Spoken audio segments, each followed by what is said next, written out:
युवाओं को भटकाना चाहते हैं। अब कौन युवा जाते हैं इनमें? कोई पढ़ा लिखा युवा नहीं जाता दंगा में, ये भी हम बता दे रहे हैं।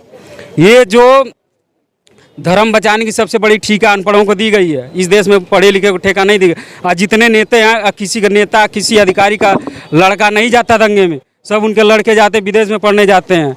नहीं तो ये धर्म की अफीम कौन चटवा रहा है? ये सरकार 2014 से स्ट्रीम मीडिया पर चटवा रही है साहब। दिन रात जब खोलेंगे तो हिंदू मुसलमान इसके अलावा की क्या है? मोदी जी के पीछे कैमरा घुमाई पड़ी है। विपक्ष के कभी दे मौका? ये 11,500 करोड़ रुपये जो खर्च होती है स्ट्रीम मीडिया पर, कहाँ जाएगा? किसको दिखाया जाएगा? विपक्ष को थोड़ी दिखाया जाएगा। जहाँ डबल इंजन की सरकार, वहाँ पर घटना घट रही है। 21 नज़रिया से देखे लो। देखिए 2024 का चुनाव है, ये पटकथा लिख गई है कि बिना दंगा कराए सरकार नहीं बनाएंगे।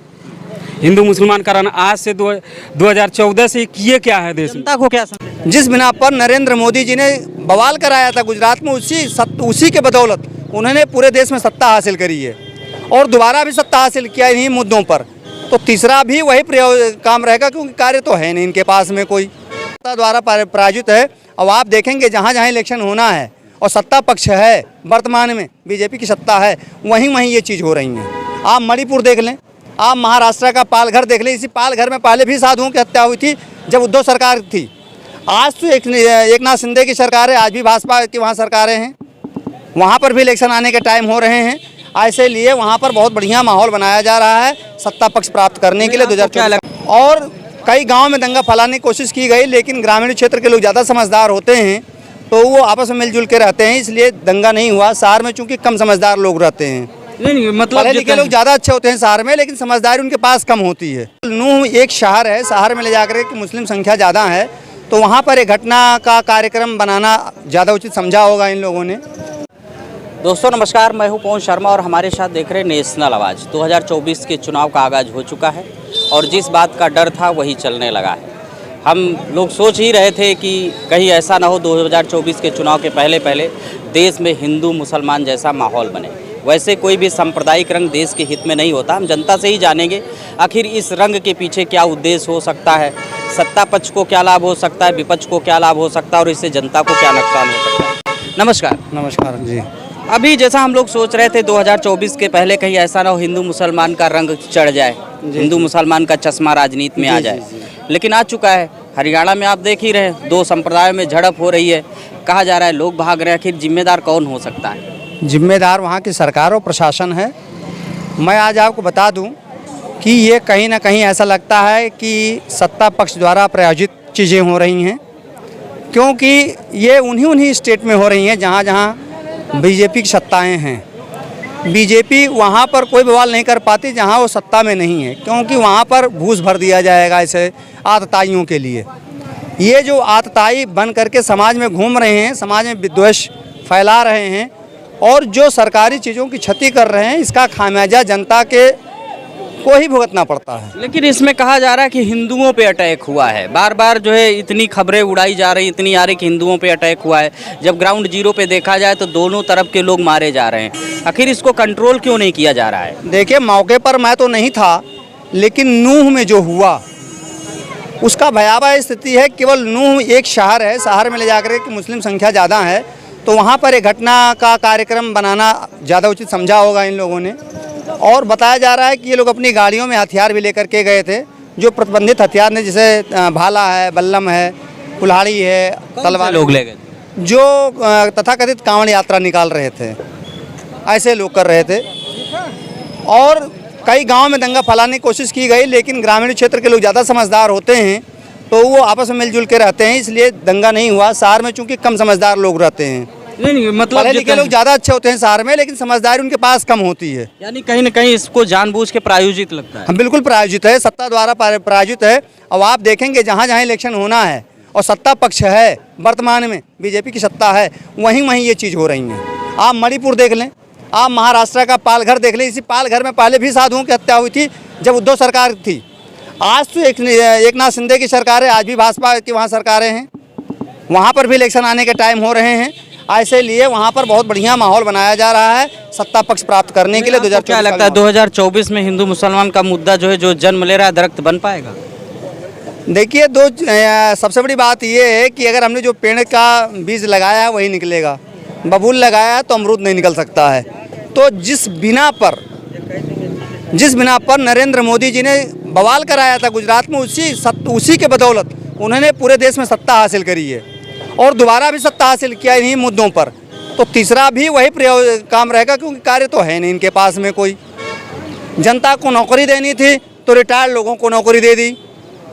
जो वहाँ अधिकारी हैं वो विफल हैं, केवल वहाँ पर जो रिटायर्ड अधिकारी हैं वही ताकतवर हैं। ऐसे लोगों को बनाया जा रहा है बार बार, और निश्चित तौर पर 2024 के लिए एक पृष्ठभूमि तैयार की जा रही है भाजपा द्वारा। एक लॉ एंड ऑर्डर की बात होती है कि कहते हैं कि सरकार मजबूत है, बहुत ठोस कार्रवाई कर रही है, सरकार चाहे तो कुछ भी कर ले, उसको डबल इंजन की सरकार है, लॉ एंड ऑर्डर मेंटेन है। तो अगर सरकार चाह ही ले तो क्या कर सकती, दंगा कितनी देर में रुक सकता है? अगर सरकार चाहे तो दंगा हो ही नहीं सकता, रुकने तो बातें छोड़िए, दंगा हो ही नहीं सकता। चूँकि वहाँ लोकल इन्वेस्टिगेशन यूनिट होती है, LIU होती है, वो क्या करती है, वो सत्ता के नियंत्रण में होती है।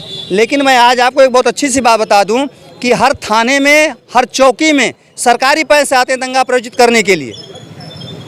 ये सरकार को सब पता है कि कहाँ दंगा होना है, कब होना है, कैसे होना है। जो वर्तमान में मुखबिर शब्द का उपयोग किया जाता है, वो मुखबिर नहीं, वो समाज को आपस में भिड़ाए रखने के लिए बॉल किया जाता है, ताकि सत्ता में जो हैं वो पद बने रहें और लोगों की भर्तियाँ होती रहें। नूह में चल रहा है, खट्टर की सरकार है, लॉ एंड ऑर्डर मेंटेन नहीं है, तो उसको लेकर के आप किस तरह से देखते हैं? देखिए, सरकार खुद वहाँ के मुख्यमंत्री खट्टर जी ने कह दिया कि हम जिम्मेवारी नहीं लेंगे। जिम्मेवारी बताइए, जिसका शासन कौन चला रहा? मुख्यमंत्री शासन चला रहा है। अब डबल इंजन की सरकार है, जहाँ डबल इंजन की सरकार वहाँ पर घटना घट रही है। 21 नज़रिया से देखे लो।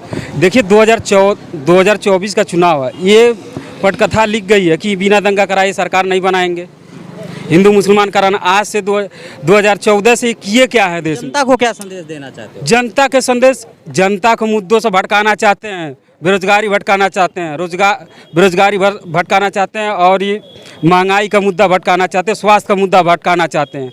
आज कोई गरीब एक आते कि 200 रुपये किलो टमाटर खाना छोड़ दो, कोई बीमार पड़ जाए तो कहेंगे दवा खाना भी छोड़ दो, मर जाओ, देश की संख्या कम हो जाएगी।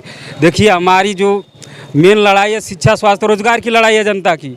इस मुद्दा से हटा के हिंदू मुसलमान कराना है, 2014 से करा रहे हैं। और 2014 से पहले आने से पहले मोदी जी कहे थे कि 2 करोड़ रोजगार देने की बात किए थे, वो उतार नहीं पाए धरातल पर। अब युवाओं को भटकाना चाहते हैं। अब कौन युवा जाते हैं इनमें? कोई पढ़ा लिखा युवा नहीं जाता दंगा में, ये भी हम बता दे रहे हैं।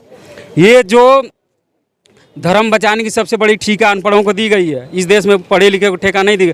और जितने नेता हैं, किसी का नेता, किसी अधिकारी का लड़का नहीं जाता दंगे में, सब उनके लड़के जाते विदेश में पढ़ने जाते हैं। यहाँ कौन जाते? आम जनता पीसी जाती है। और जो दंगा हुआ, जो नुकसान हुआ देश का, किसके जेब से जाएगा? हमारे और आपके जेब से जाएगा। इनको क्या पता? ये तो दंगा लगा रहे अपनी सरकार में। सारे लोग अनपढ़ जा रहे हैं, अधिकतर लोग अनपढ़ जाते हैं। उनसे कह दीजिए कि उनके पास PhD होल्डर है, का BTech है, का MTech है, ये थोड़ी जाते हैं भैया। नेताओं के लड़के नहीं जाते, नेताओं के लड़के नहीं जाते, अधिकारी के लड़के नहीं जाते, किसी PCS IAS के लड़के नहीं जाते हैं, किसी डॉक्टर का लड़का नहीं जाता, किसी प्रोफेसर का लड़का नहीं जाता है। जाते कौन है इसमें? नहीं तो ये धर्म की अफीम कौन चटवा रहा है? ये सरकार 2014 से स्ट्रीम मीडिया पर चटवा रही है साहब। दिन रात जब खोलेंगे तो हिंदू मुसलमान, इसके अलावा की क्या है? मोदी जी के पीछे कैमरा घुमाई पड़ी है, विपक्ष के कभी दे मौका। ये 11,500 करोड़ रुपये जो खर्च होती है स्ट्रीम मीडिया पे, कहाँ जाएगा? किसको दिखाया जाएगा? विपक्ष को थोड़ी दिखाया जाएगा। इस सरकार तो कह रही ना कि सीमाएं मजबूत है, उसके बाद जो है सबको राशन मिल रहा है, एजुकेशन। हमें राशन की ज़रूरत नहीं, हमको शिक्षा की ज़रूरत है, स्वास्थ्य की ज़रूरत है, रोजगार की ज़रूरत है। हमें रोजगार हमें दीजिए, हम खुद अपना राशन पता जो कर लेंगे। जो आज का 2014 के पहले जो BTech होल्डर हो या MTech होल्डर हो, चाहे टेक्निकल वाले हो, जियो सैलरी आज 2014 का पहले पैकेज था, आज भी वही है। परिवर्तन नहीं है, महंगाई दूना हो गई। मोदी जी का ये सब कामकाज ठीक नहीं है। क्या कामकाज है? खत्म है भैया, 3.5 लाख कंपनियां बंद है। छोटे जो इसमें क्या रहेगा, आएंगे कि नहीं आएंगे? अब आम जनता बताएगी। अब ये तो परिवर्तन होगा। क्या है आपका? क्या परिवर्तन होगा साहब, परिवर्तन होगा? 24 में हो जाए। दंगा दंगा दिखाने से हमारी सरकार हमारे देश की विकास नहीं हो सकती। इन्होंने जिस सेक्टर का नाम लिया है, विकास को गर्त में डुबा दिया। हमारे कुशीनगर जिले में है एयरपोर्ट, नेशनल एयरपोर्ट बना हुआ है। पता गल्फ कंट्री के सबसे पूर्वांचल और यूपी बिहार के लोग रहते हैं। आज ये चालू कर दे, 1 लाख की रोजगार बढ़ जाएगी, रेडी और होटलों की संख्या बढ़ जाएगी। गोरखपुर वाला अड्डा नहीं चला। अरे गोरखपुर वाला अड्डा का चला साहब, ये इनकी इतनी विकास है ना, चाहे जो भी सरकार है, नगर पालिका का, नगर निगम का और नगर परिषद का, जिनका विकास देखना हो, मात्र 2 घंटा बारिश हो जाए तो इनकी पता चल जाता कितनी इनकी विकास है।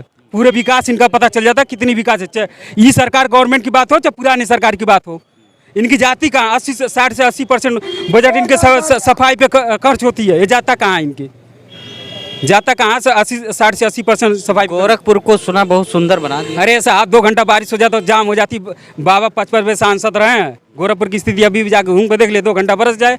लखनऊ की स्थिति क्या बात करते हो? राजभवन आज भर चुका था। आज का मैं बता रहा हूँ, फोटो नहीं तो फोटो दिखा दिया होता, खींचा नहीं फोटो। मुख्यमंत्री आवास में सामने पानी भर जाता है साहब। मुख्यमंत्री आवास में बरसने पर पानी भर जाता है, 2 घंटे में निकलता है। कुदरत पे किसका आक्रमण है भाई? कंट्रोल नाली तो मनुष्य द्वारा बनाई गई है।